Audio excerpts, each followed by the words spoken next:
கண்ணெதிரே தோன்றினாள்.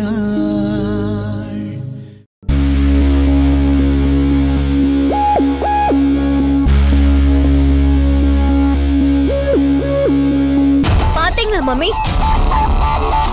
முதல் அவமானம் என்ன தேடி வந்துருச்சு. நான் அந்த ஃபங்க்ஷனுக்கு வந்தா அது அவங்க கிளப்போட டிக்னிட்டிக்கு சரியா இருக்காதா? இன்னும் இந்த மாதிரி எத்தனை அவமானத்தை தான் நான் ஃபேஸ் பண்ணுவேனோ தெரியல. அனிமா, நீ ஒன்னும் கொலை குத்தெல்லாம் பண்ணிடல. இது ஜஸ்ட் ஒரு விபத்து தான். அது கூட புரிஞ்சுக்காம அவங்க நம்மள அவாய்ட் பண்றாங்க. அவங்கள நாம அவாய்ட் பண்ணிட்டு போயிட்டே இருக்கணும். அதுக்கெல்லாம் ஃபீல் பண்ணவே கூடாது. எப்படி மம்மி ஃபீல் பண்ணாம இருக்க முடியும்? என்ன ஒரு கொலை குற்றவாளி மாதிரி மீடியா எல்லாரும் முன்னாடி எக்ஸ்போஸ் பண்ணிட்டாங்க. மீடியா என்ன பத்தி என்ன சொல்லிருக்கோ அப்படிதான் எல்லாரும் என்ன பாப்பாங்க. நீங்க சொல்ற மாதிரி அவாய்ட் பண்றதா இருந்தா இந்த சொசைட்டியவே அவாய்ட் பண்ணிட்டு ஒரு கைதி மாதிரி வீட்டுக்குள்ளேயே தான் அடைஞ்சு கிடக்கணும். எனக்கு போன் பண்ணி அவமானத்துல தள்ளி விட்டது அந்த சக்தி தான். அவளாலதான் இன்னைக்கு நான் அசிங்கப்பட்டு நிக்கிறேன். நீ என்ன பேசுற? சக்தியாலதான் நீ இந்த கேஸ்ல இருந்தே வெளியில வந்திருக்க. உன்னை அவமானத்துல இருந்து காப்பாத்துனதே சக்தி தான். அத புரிஞ்சுக்காம இப்படி எல்லாத்துக்கும் காரணம் சக்தி தானே பேசிட்டு இருக்க. நீங்க தான் மம்மி என்ன புரிஞ்சுக்காம பேசிட்டு இருக்கீங்க. நான் பண்ண ஆக்சிடென்ட் பத்தி அவ மீடியால பேசுறதா இவ்வளவு பிரச்சனையோ? அவ மட்டும் மீடியால பேசாம இருந்திருந்தா அந்த பையனோட ட்ரீட்மெண்ட் செலவையும் அந்த ஃபேமிலிக்கான லைஃப் டைம் செட்டில்மெண்ட்டையும் நீங்க பண்ணிருப்பீங்க. அதோட பிரச்சனை யாருக்கும் தெரியாம முடிஞ்சிருக்கும். அந்த பிரச்சனையை இவ்வளவு பெருசா வெளிச்சம் போட்டு காட்டினது அவதானே. அனிதா, சாரி மம்மி, அவளுக்காக நீங்க எதுவும் வக்காலத்து வாங்கி பேசாதீங்க. அவளால நான் எவ்வளவு அவமானப்படணுமோ அவ்வளவு அவமானப்பட்டுட்டேன். இன்னும் பட்டுட்டே தான் இருக்கேன். தட்ஸ் ஓகே, இருக்கட்டும். அத நான் சமாளிச்சுக்கிறேன். அவளை நான் சாகுற வரைக்கும் என் கண்ணிலேயே பார்க்க கூடாது. அவளை பத்தின பேச்சு இந்த வீட்டுல யாரும் எடுக்க கூடாது. அனிதா, அனிதா, என்ன நீவ? சக்திக்கும் இந்த விஷயத்துக்கும் எந்த வகையிலயும் தொடர்பு இல்லைன்னு தெளிவா தெரிஞ்சிருந்தோம். இவ இப்படி பேசிட்டு போறா. அதான் அந்த ரிப்போர்ட்டை கூட்டிட்டு வந்து சிவா எல்லா விஷயத்தையும் தெளிவுபடுத்திட்டான்ல. அவ தெளிவுபடுத்தினது எல்லாம் சரிதான். ஆனா அந்த சக்தி நம்ம குடும்பத்து ஆளுங்களை தவிர்த்து மலர்கிட்ட போய் இந்த விஷயத்த பேசுனதுனால வந்த வினதானே இதெல்லாம். அவகிட்ட எதுக்கு அனிதா ஆக்சிடென்ட் பண்ணதை பத்தி பேசணும்? அது தப்பு தானே. எப்படி வேணாலும் இருந்துட்டு போட்டோம். அந்த விஷயம் யார் மூலமாவது வெளியில தெரியணுங்கிற உள்நோக்கத்தோட அவ பேசிருக்காங்கிறது தான் உண்மை. அப்படி இல்ல. என்ன நீங்க? நான் சொல்றதா உண்மை ருத்ரா.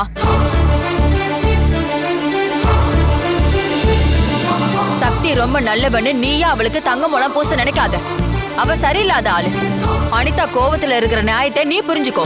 அந்த வேலைக்காரி வீட்டை விட்டு போனவளாவே இருக்கட்டும்.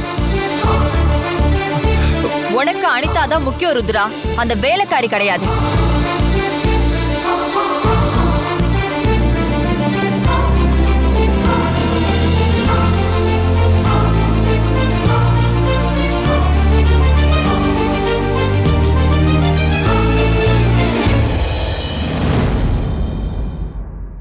அண்ணே, இது நல்லா வேகட்டும். சரியா? சரிம்மா.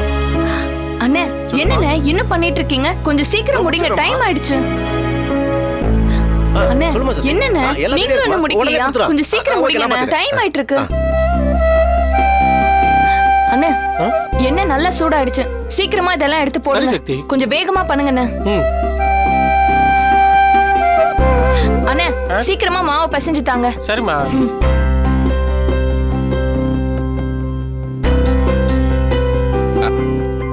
என்னம்மா சக்தி, கிச்சனை முழுசா உன் கட்டுப்பாட்டுக்குள்ள கொண்டு வந்துட்ட போல. ஐயோ, அப்படியெல்லாம் இல்லைங்க ஐயா. கிச்சன்ல வேலை செய்யற எல்லாருக்குமே இது ஒரு பொதுவான இடம். ஒருத்தர் டேபிள்ல ஆர்டர் எடுத்துட்டு வந்து என்கிட்ட சொல்றாரு, அந்த ஆர்டர் என்னவோ நான் அதை பண்ணி கொடுக்கறேன். என்னோட இடம் இந்த அடுப்படி மட்டும்தான். அதுக்கு மேல எதையும் நான் என் கட்டுப்பாட்டுக்குள்ள கொண்டு வரணும்னு நான் நினைக்கவே மாட்டேன். பாத்தியா சதீஷ் சார், கிச்சன் ஏரியாவை சக்தி எப்படி பொதுமைப்படுத்துறான்னு இந்த விஷயத்தை நீயும் கத்துக்கணும். நான் கண்டிப்பா கத்துக்கிறேன் சார். என் பொறுப்பை தூக்கி அவகிட்ட கொடுத்துட்டியான்னு நானே கட்டுப்புல இருக்கேன். பத்தாததுக்கு அவகிட்டேருந்து நான் கத்துக்கணுமா? சக்தி, நீ கொஞ்சம் இப்படி வெளிச்சத்துல வந்து நில்லுமா. உன்னை ஒரு போட்டோ எடுக்கணும். எதுக்குங்க ஐயா போட்டோ? இங்க பாருமா, இங்க வேலை பார்க்குற எல்லாருக்குமே ஒரு ஐடி கார்டு போட்டோவோட தருவோம். ஏன்னா நம்ம ஸ்டாஃபுங்க வெளியில போகும்போது அவங்களுக்கு எந்த பிரச்சனையும் வரக்கூடாதுல்ல, அதுக்காகத்தான். சரிங்க ஐயா. போய் நில்லு.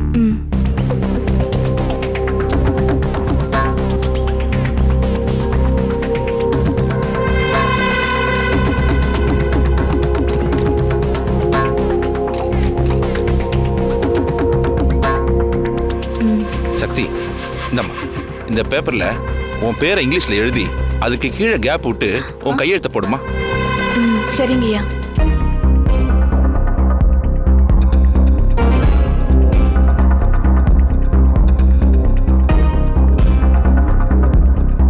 ஓ, சக்தியும் ருத்ரா மாதிரி இடது கை பழக்கம் உள்ளவ போல இருக்கு.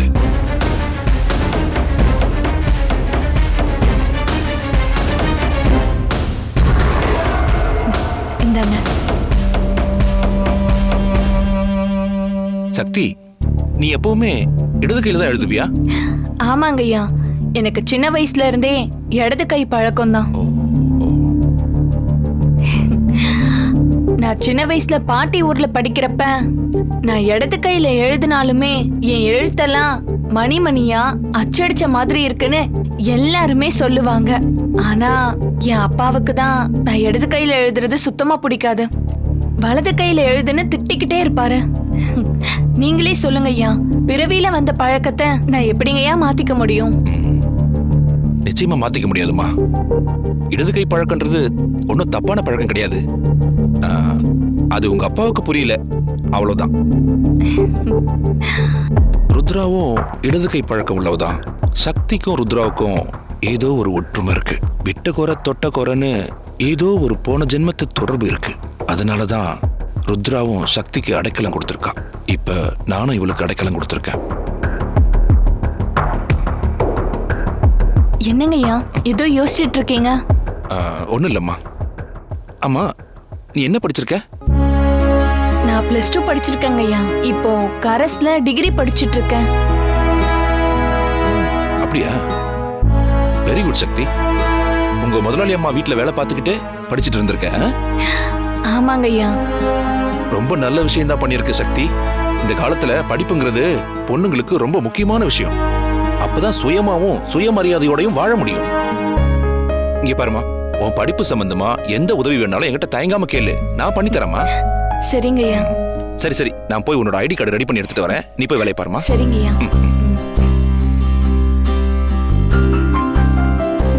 அண்ணே, என்னண்ணே பொறுமையா பண்ணிட்டு இருக்கீங்க? எல்லாத்தையும் சீக்கிரமா பண்ணுங்க. இந்த முடிஞ்சிருச்சு. அண்ணே, என்னண்ணே நீங்களும் இப்படி ஸ்லோவா பண்ணிட்டு இருக்கீங்க? சீக்கிரம் பண்ணுங்க அண்ணே. எல்லாம் ரெடியா இருக்குமா? நான் பாத்துக்கிறேன். நீ போ. சரி. போன்னு சொன்னா போக மாட்டாள. நல்லா வெந்துருச்சு.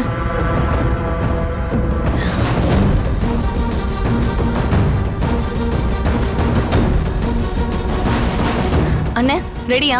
எல்லாம் ரெடியா இருக்குமா? இதுவும் ரெடியா? சரி, எல்லாத்தையும் ஒண்ணா எடுத்து வச்சிருங்க. அண்ணே காய் கட் பண்ணிட்டு இருக்காரு, நீங்க பாத்துக்கோங்க. சீக்கிரம் வேலைய பாரு.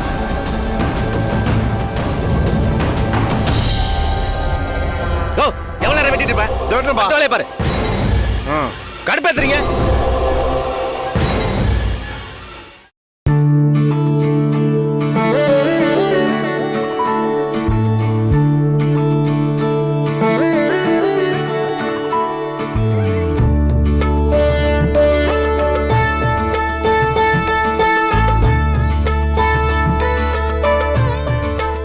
எங்க போனானே தெரியலையே. அவளை எப்படி கண்டுபிடிக்கிறது?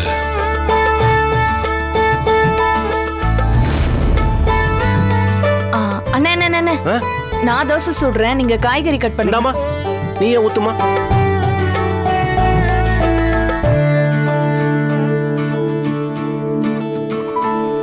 Sir, thank you.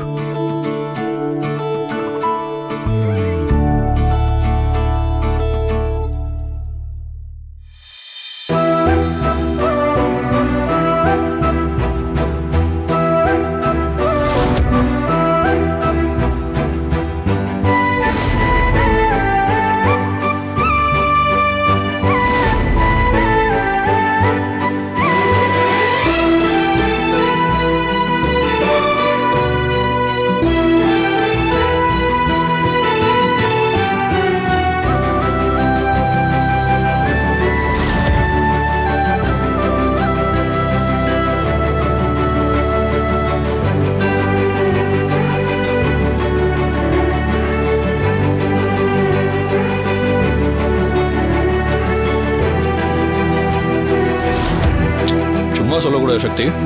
உன் சமையல் செம்ம டேஸ்டா இருக்கு, சான்ஸே இல்லை.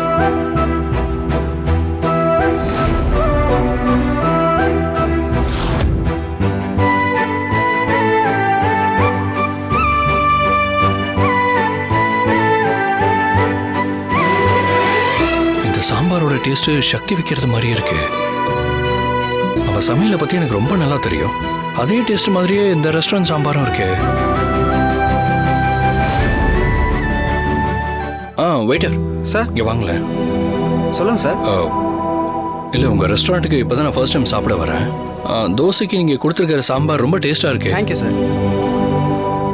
இப்போ இங்கே சாப்பிட வந்திருக்க பாதி பேருக்கு மேலே சாம்பார் டேஸ்ட்டுக்காகவே வராங்க. எங்கள் செஃப் வைக்கிற சாம்பார் அந்தளவுக்கு ஃபேமஸ் ஆயிடுச்சு. எப்போவுமே உங்கள் ரெஸ்டாரண்ட்டில் சாம்பார் ரொம்ப ஃபேமஸா? இல்லை சார், அந்த குக்கையே இப்போ தான் ரீசெண்டாக அப்பாயின்மெண்ட் பண்ணாங்க. அவங்க வந்ததுக்கப்புறம் தான் சாம்பார் டேஸ்ட் ஆயிருக்கு. அந்த டேஸ்ட்டுக்காகவே நிறைய கஸ்டமர் வராங்க. இப்போ அவங்க கிச்சனில் தானே இருப்பாங்க, நான் போய் பார்க்கலாமா? சாரி சார், கிச்சனுக்குள்ள கஸ்டமர்ஸ் யாரையும் நாங்கள் அலோவ் பண்ணுறதில்ல. இல்லை, அவங்கள நேரில் பார்த்து நான் பாராட்டணும்னு நினைக்கிறேன். நானே போய் அவங்கள கூட்டு வந்துடுறேன் சார். சரி, கூட்டிட்டு வாங்க.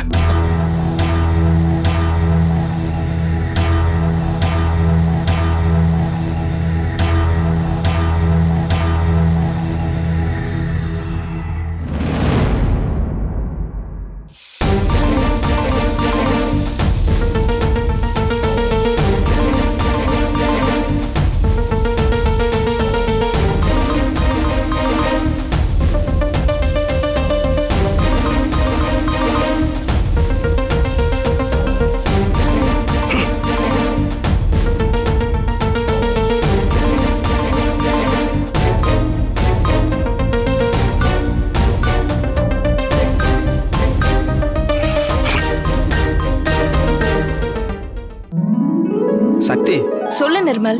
நீ வைக்கிற சாம்பாருக்கு நம்ம கஸ்டமர்ஸ் எல்லாரும் அடிமையாயிட்டே வராங்க. இப்போ கூட பாரு, புது கஸ்டமர் நீ வச்ச சாம்பாரை டேஸ்ட் பண்ணிட்டு உன்னை நேரில் பார்த்து பாராட்டி ஆகணும்னு வெயிட் பண்ணுறாரு. கொஞ்சம் என் கூட வாயேன். ஐயோ நிர்மல், இப்போதைக்கு என்னால் வர முடியாது. 10 சப்பாத்தி, இன்னும் 20 தோசை போடணும். கொஞ்ச நேரம் வெயிட் பண்ண சொல்லு, நான் இப்போ வந்துடுறேன். சரி சக்தி. சக்தி, லைனுக்கு 2 தோசை போடு.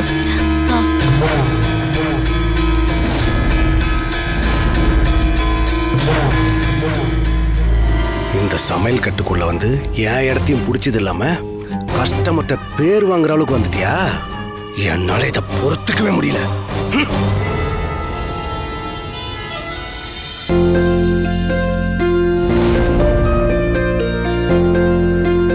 எங்க குக்கு வரலீங்களா? அவங்க உள்ள வேலையில் கொஞ்சம் பிஸியாக இருக்காங்க. கொஞ்ச நேரம் வெயிட் பண்ணுங்க சார், வந்துருவாங்க. சரிங்க சார், வேற ஏதாவது ஆர்டர் பண்ணுமா? இல்லை, அவ்வளோதாங்க. பில் போட்டுருங்க. Okay sir.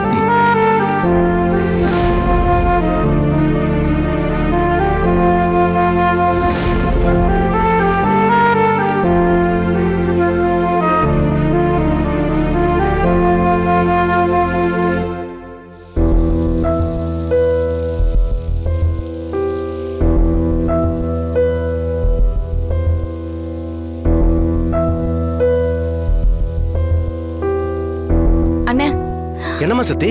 என்ன ஒரு கஸ்டமர் பார்க்கணும்னு வெயிட் பண்ணிட்டு இருக்கிறதா நிர்மல் சொன்னாரு. நான் போய் பார்த்துட்டு வந்துடுறேன். நீங்க என்ன பண்றீங்கன்னா இந்த தோசை மட்டும் கருகாம பாத்துக்கோங்க. சரிம்மா, நீ சொல்ற மாதிரியே தோசை என்ன கருகாம பாத்துக்கிறேன். நீ போய் கஸ்டமரை பாருமா, அவங்களோட பாராட்டு கிடைக்கிறது எவ்வளவு பெரிய கொடுப்பன. நீ போமா, நீ போ, நீ போய் பாரு போ.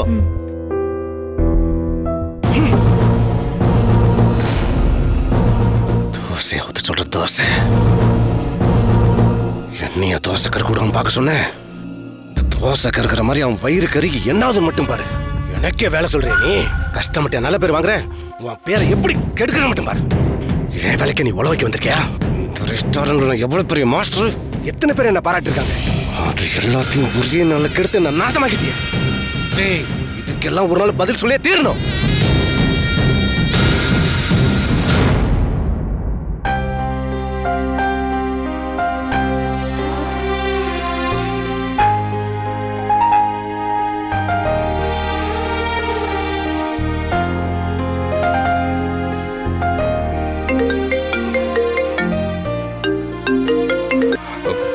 சொல்லுங்க மேனேஜர்.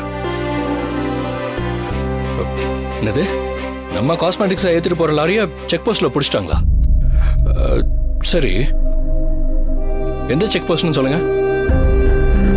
அப்படியா? சரி, நீங்கள் அங்கேயே இருங்க, நான் இப்போ கிளம்பி வரேன். ஆ.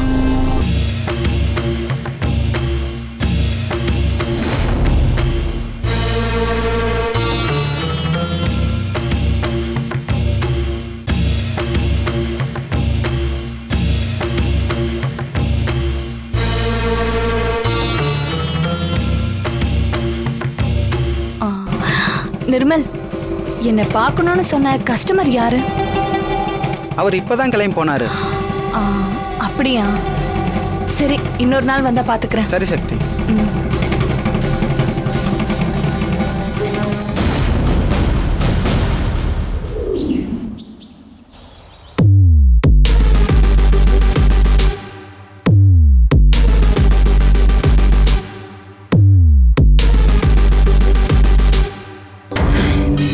அந்த வேலைக்காரி சக்திக்கும் இந்த வீட்டுக்குமான பந்தம் மொத்தமா முடிவுக்கு வந்துருச்சானி.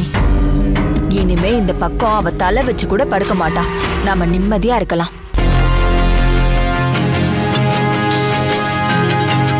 எனக்கும் நிம்மதியா தான் இருக்காது. ஆனா மம்மிக்கு தான் சக்தியை வீட்டை விட்டு அனுப்புனது தப்புன்னு ஃபீல் பண்ற மாதிரி தெரியுது. ஃபீல் பண்ணட்டும். அதெல்லாம் கொஞ்ச நாள்ல தானாவே போயிடும். இதெல்லாம் நீ கண்டுக்காத அனி, சரியா? சக்தி, எனக்கு ஒரு காஃபி கொடுமா.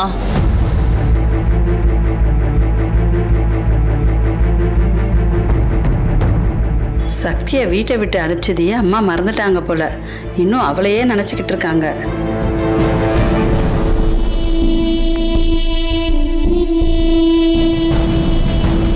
என்ன ருத்ரா, என்ன நீ இன்னும் சக்தியை மனசுல நினைச்சிட்டா இருக்க? அவளதான் வீட்டை விட்டு வெளியில அனுப்பிட்டோம்ல. மம்மி, முதல்ல அவளை உங்க மைண்ட்ல இருந்து டெலீட் பண்ணுங்க. அப்பதான் நானும் நீங்களும் நிம்மதியா இருக்க முடியும்.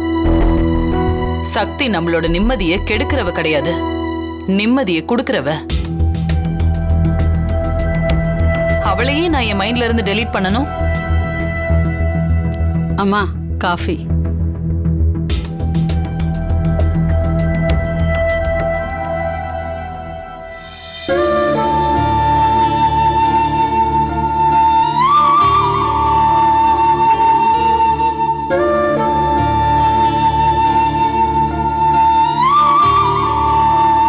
என்ன சக்தி, இப்படி டீ போட்டிருக்க? ஐயோ அம்மா, இது ஆவாரம் பூ டீமா. உங்களுக்காக ஸ்பெஷலா போட்டு எடுத்துட்டு வந்திருக்கேன்.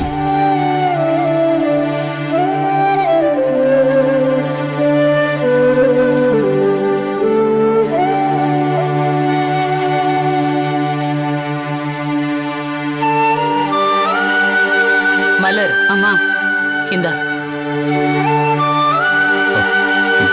அத்தை, என்ன சிவா, சக்தியை பத்தி ஏதாவது தகவல் கிடைச்சதா?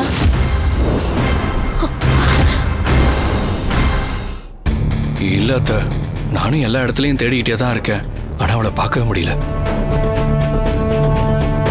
திரும்பவும் இங்க வந்த மனவேதனை தான் மிஞ்சுன்னு நம்ம கண்ணுக்கு படாம மறைஞ்சு வாழ்ந்துட்டு இருக்கான்னு நினைக்கிறேன். அவளை வேதனைப்படுத்திட்டு நான் இங்க எவ்வளவு வேதனைப்பட்டுட்டு இருக்கேன்னு அவளுக்கு எப்படி புரிய வைக்க போறேன்னு எனக்கு தெரியல சிவா. ஒன்றும் கவலைப்படாதீங்க அத்தை. நீங்க சொல்ற மாதிரி சக்தி மறைஞ்சிருந்தாலும் அவளை தேடி கண்டுபிடிச்சு கூடிய சீக்கிரமே நம்ம வீடு கூட்டிட்டு வர வேண்டியது என் பொறுப்பு.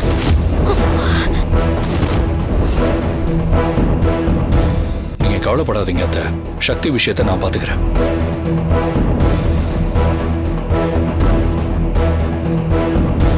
ரத்னோ, ரத்னோ,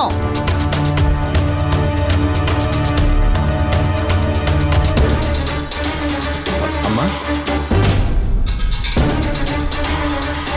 அம்மா, சக்தி எங்க இருக்கா உனக்கு தெரியுமா?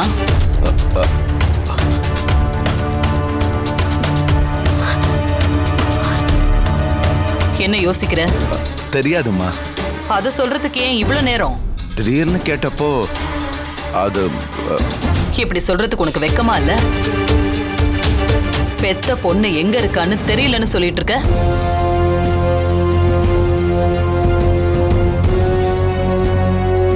அன்னைக்கு அனிதாவை அரெஸ்ட் பண்ணதுனால எமோஷனல்ல சக்தி தான் தப்பு பண்ணிட்டான்னு நான் அவளை வீட்டை விட்டு வெளியில அனுப்பியிருந்தாலும் பெத்த அப்பனா நீ என்ன பண்ணிருக்கணும் சொல்லு? அவளை வீட்டுக்கு கூட்டிட்டு போயிருக்கணும்ல? ஏன் அப்படி பண்ணல?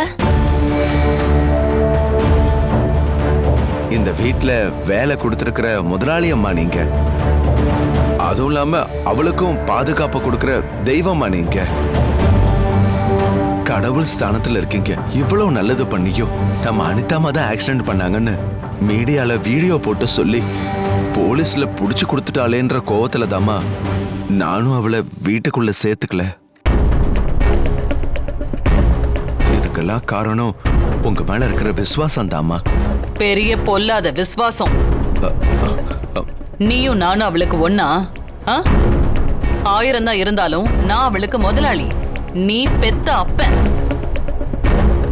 வேலை செய்யற இடத்துல பொண்ணுக்கு ஒரு பிரச்சனைனா நீதான் அவளுக்கு ஆறுதலா இருந்து வீட்டுக்கு கூட்டிட்டு போயிருக்கணும்.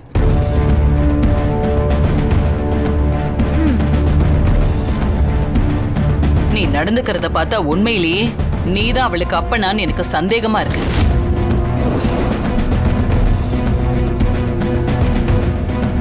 சரி, சக்தியை இது நாள் வரைக்கும் நீ தேடினியா? அது அம்மா அன்னைக்கு கோவத்துல வீட்டுக்கு வராதன்னு சொல்லி இருந்தாலும் ஐயோ நம்ம பொண்ணை இப்படி தனியா தவிக்க விட்டுட்டோமேன்னு ஒவ்வொரு நாளும் வேலை முடிஞ்சு போறப்பெல்லாம் எல்லா இடத்துலயும் தேடிட்டு தாமா போறேன். நீ பேசுறத பார்த்தா அவளை தேடின மாதிரி தெரியல. அவ கண்ணுக்கு தெரியாம எங்கேயோ ஒழிஞ்சு போயிட்டான்னு சந்தோஷப்படுற மாதிரி இருக்கு. அம்மா அப்படிலாம் இல்லம்மா. என் பொண்ணு மேல நான் நிறைய பிரியம் வச்சிருக்கேம்மா. நல்ல நடிக்கிற ரத்னம்.